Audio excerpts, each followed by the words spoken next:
Here's an example in which we're visually showing a division problem, and they're telling us in particular it was division by same size subgroups.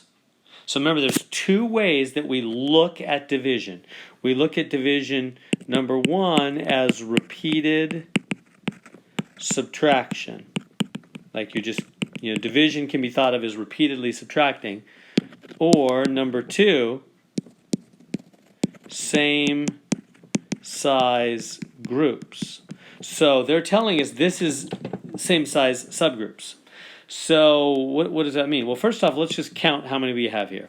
We have 3, 3, 3, 3, 3. What's that? 1, 2, 3, 4, 15, and one more, 16, right? 16 little O's divided by what is equal to what with remainder what? That's what we have to answer. Now, there's two ways you could think about it. You could say, well, it's 16 divided by 3, right? We're 3. Or you could say it's 16 divided by what? 1, 2, 3, 4, 5, right? Because you're breaking it into 5 groups.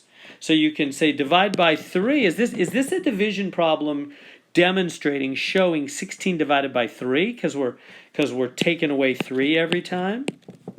Or is it 16 divided by 5? Well, let me tell you. If it was repeated subtraction, this would be 16 divided by 3.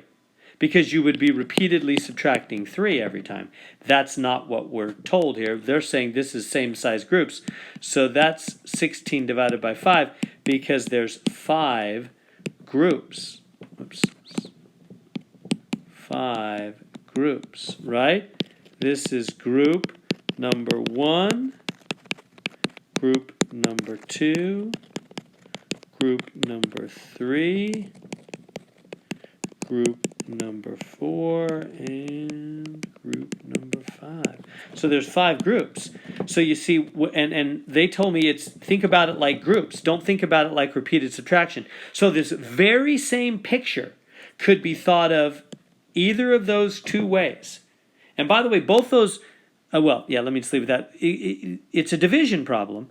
And this picture could be interpreted as either one of those two division problems, either 16 divided by 3 or 16 divided by 5. How do I know which one? Well, they'll tell you. If they say, think about it like repeated subtraction, then you'd say, oh, I'm subtracting 3 every time. But they didn't say that. They said, think about it like same size groups. And we go, oh, okay, how many groups? 5 groups. So it's 16 divided by 5. So it's all about, is the second number the amount subtracted or the number of groups? That's what tells you whether it's repeated subtraction or same size groups. So it's a 16 divided by 5. Well, if you divide 16 by 5, what is the answer? Well, it's 3. Right? 16 divided by 5 is 3. Oops, I'm getting a little scribbly there. 16 divided by 5 is 3.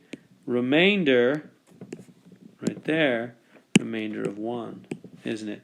Right? 5 goes into 16 3 times, remainder 1. That's the 3.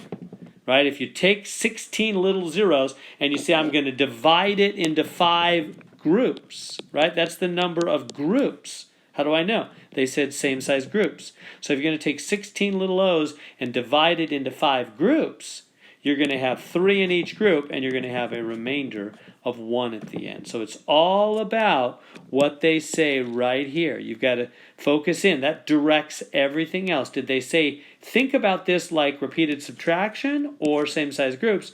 On this one, they said same size groups. So think about how many groups you have as your second number.